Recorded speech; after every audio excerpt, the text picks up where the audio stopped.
Hello प्यारे विद्यार्थियों, स्वागत है आप सबका आज की क्लास में। और अपन पढ़ रहे थे शक्ति, सत्ता और वेदता। उसमें से अपने शक्ति की अवधारणा को पढ़ लिया था। अब आज अपन चर्चा करेंगे सत्ता यानी अथॉरिटी। तो शुरू करते हैं अपनी क्लास। सबसे पहले अपन समझते हैं कि सत्ता का अर्थ क्या है, सत्ता होती क्या है। अर्थ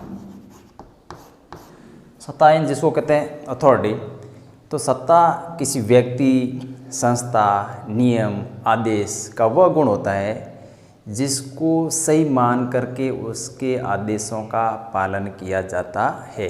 यानी अपन किसी भी व्यक्ति के आदेश, संस्था के आदेश या नियमों को अपन सही मान करके उसका स्वेच्छा से जब भी उसका पालन करते हैं तो वो सत्ता कहलाती है। यानी पहली बात यदि अपन देखें, सत्ता यानी वह गुण, सत्ता किसी व्यक्ति, संस्था, नियम या आदेश का वह गुण जिसे सही मानकर स्वेच्छा से उसका पालन किया जाता है। स्वेच्छा से उसका पालन करना क्या माना जाता है? सत्ता। व्यक्ति का भी आदेश हो सकता है, किसी संस्था का भी हो सकता है, और उसको सही मान करके। तो ये बातें सामान्य बातें हैं। सत्ता व्यक्ति या संस्था के आदेश का वह गुण जिसको सही मान करके जनता के द्वारा उसके आदेशों का स्वेच्छा से पालन किया जाता है। ये जो सत्ता है, तो यदि अपन को देखें, सत्ता के साथ सत्ता है वो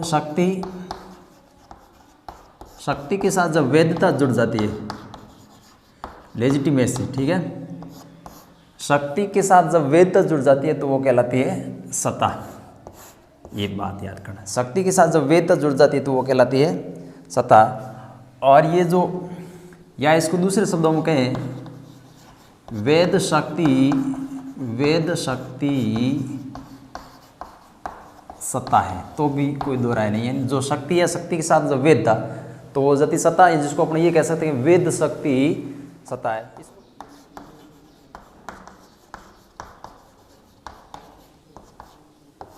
व्यक्ति किसी की सत्ता को क्यों मानेगा?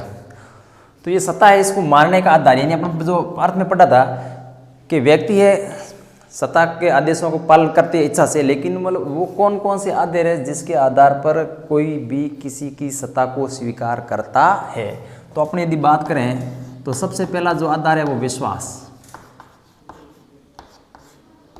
और विश्वास किसके प्रति? सत्ताधारी के प्रति।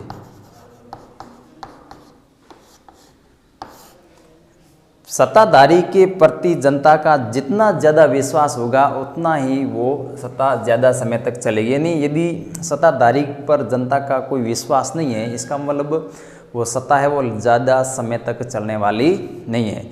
इसलिए सत्ता के चलने या सत्ता के आदेश को मानने का पहला आधार है वो विश्वास।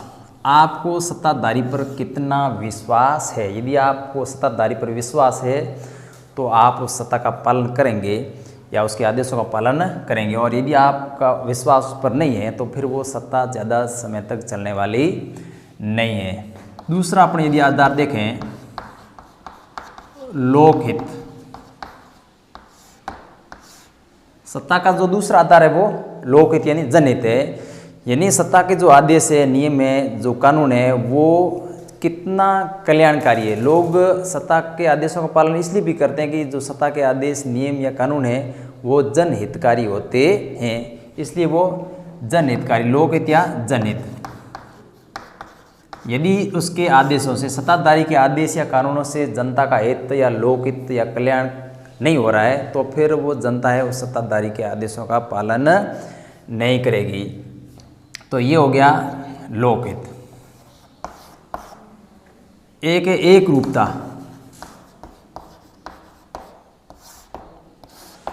सत्ताधारी के जो विचार है उसमें विचारों में एक रूपता कितनी है, एक दूसरे वैचारिक एक रूपता, वैचारिक एक रूपता।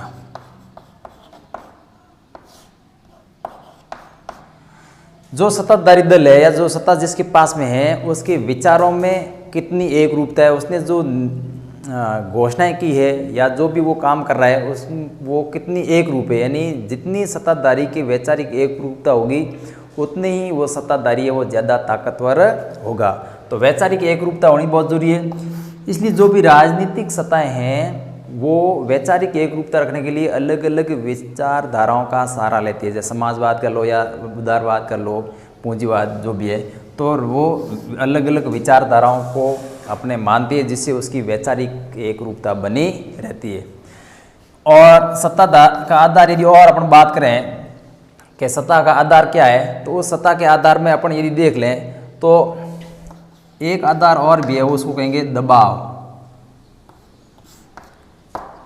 तो इस ये दबाव मतलब ये हुआ कि समाज में सब लोग एक जैसे तो होते नहीं, वो जो अपनी बिल्कुल शांतिपूर्वक तरीके से सत्ता के आदेशों का पालन करते हैं। कुछ लोग ऐसे होते हैं जो समाज कंटक के होते हैं, वो समाज के नियमों का पालन नहीं करते हैं। तो उस वर्ग को सत्ता के आदेशों का पालन करवाने के लिए दबाव या दंड का प्रयोग किया जाता है।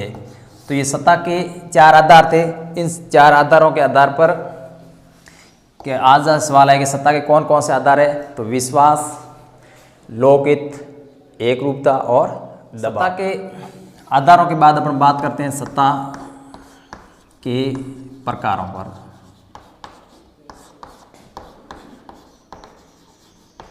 Kind of authority.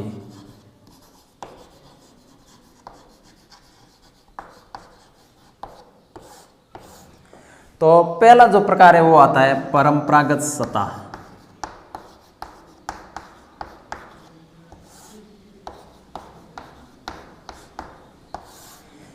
ये जो परंपरागत सत्ता है, इस परंपरागत सत्ता का जो आधार होता है वो वंश परंपरा होती है। इन वंश परंपरा के अनुसार जो है, यानी आप वंश परंपरा के अनुसार सत्ता का जो प्रयोग करता रहे उस वही आगे सत्ता का प्रयोग करेगा। तो इसका जो आधार है, परंपरागत सत्ता का जो आधार है वो वंश परंपरा।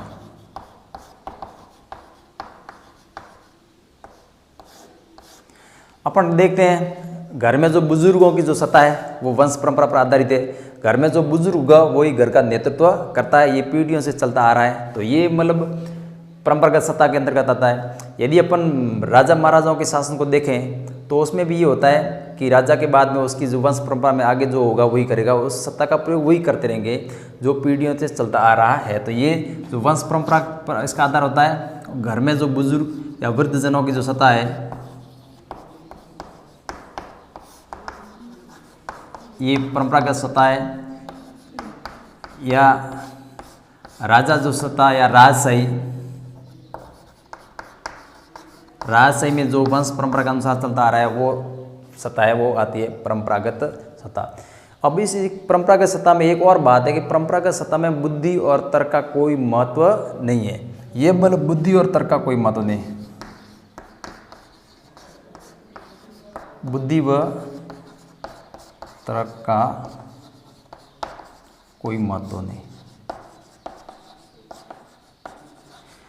इसका मतलब ये नहीं है कि भाई जो भी आएंगे उसमें बुद्धि और तर्क शक्ति नहीं हो सकती है, मतलब हो सकती है, लेकिन यदि किसी में बुद्धि या तर्क शक्ति नहीं है तो भी वो मतलब वंश परंपरा के अनुसार जो सिस्टम चलता आ रहा है उस सिस्टम का प्रयोग करता रहेंगे, उस सत्ता का प्रयोग करेगा।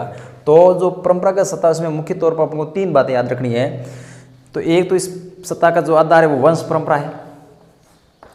दूसरा, इस सत्ता में जो है तर्क और बुद्धि का कोई विशेष महत्व नहीं है। और फिर ये वृद्धजनों की जो सत्ता है या राजशाही की जो सत्ता है ये वंश परंपरा पर आधारित होती है।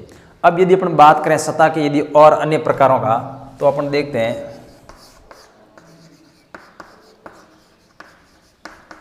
करिश्माई सत्ता। अब ये जो करिश्माई सत्ता है, इस सत्ता का जो आधार है वो व्यक्ति का व्यक्तित्व और चमत्कार होता है। कोई भी व्यक्ति है उसका व्यक्तित्व कितना महान है और वो अपने व्यक्तित्व से जो लोग हैं वो कितने प्रभावित होते हैं। तो इस जो वंश परंपरा की जो सत्ता है उसका जो आधार है व्यक्ति का व्यक्तित्व, व्यक्ति का व्यक्तित्व व चमत्कार। व्यक्ति के व्यक्तित्व और चमत्कार पर यह आधारित होती है। और इसमें यदि अपन देखें, जैसे यदि अपन गांधी जी की बात करें, महात्मा गांधी, तो महात्मा गांधी जी का जो व्यक्तित्व महान था, और महात्मा गांधी जी जो भी आदेश दे देते पूरी देश की जनता उसको मानने को तैयार है। यानी ये जो व्यक्ति विशेष जो भी होगा अपन व्यक्तित्व, वो जो भी आदेश देगा उस आदेश को जनता आंख मूंद कर स्वीकार कर लेती है। इस सत्ता का जो पूरा का पूरा जो आधार होता है वो व्यक्ति का व्यक्तित्व ही होता है। वो व्यक्ति जो भी आदेश देगा उसको जनता बिल्कुल स्वीकार कर लेती है। तो गांधी जी की जो सत्ता थी वो करिश्माई सत्ता थी। यदि उसके बाद अपन नेहरू जी की सत्ता की बात करें तो वो भी करिश्माई सत्ता थी। इंदिरा गांधी की सत्ता की यदि अपन बात करें तो वो भी करिश्माई सत्ता थी। अटल बिहारी वाजपेयी की सत्ता की बात करें तो वो भी करिश्माई सत्ता थी। तो इस प्रकार की जो सत्ता है वो वर्तमान में यदि अपन देख सकते हैं शुरुआत वाले सालों में, तो नरेंद्र मोदी की जो सत्ता है उसको भी अपन करिश्माई सत्ता के अंतर्गत रख सकते हैं। तो ये जो सब है, इन्होंने इनकी जो सत्ता है वो मतलब एक उनके व्यक्तित्व और चमत्कार पर आधारित है, उसके व्यक्तित्व पर आधारित होती है। तो ये होगी करिश्माई सत्ता।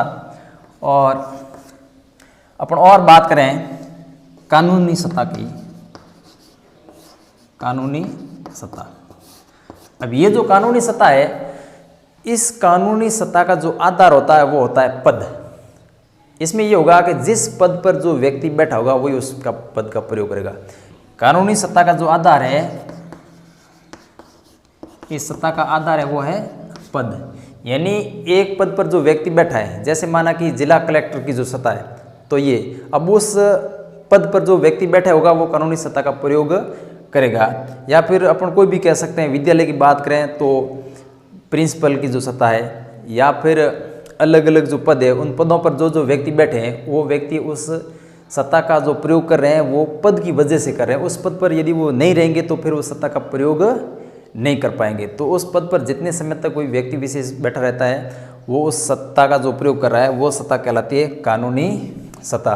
तो ये तो आज का अपन टॉपिक हुआ सत्ता का अर्थ, फिर सत्ता का जो आधार है, सत्ता को मानने के कौन कौन से आधार थे, और उसके बाद हम बात की थी सत्ता के प्रकार। तो आज की क्लास में सत्ता अपन कंप्लीट है, और अगली क्लास में अपन बात करेंगे वैधता की।